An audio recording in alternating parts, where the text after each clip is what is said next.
আচ্ছা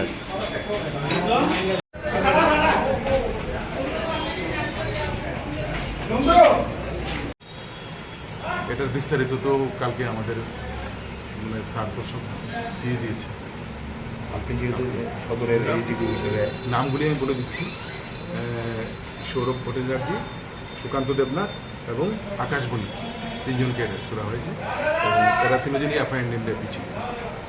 তাদের কাছে কোথায় পাঠানো? আজকে কোর্টে এদেরকে পাঠানো হবে।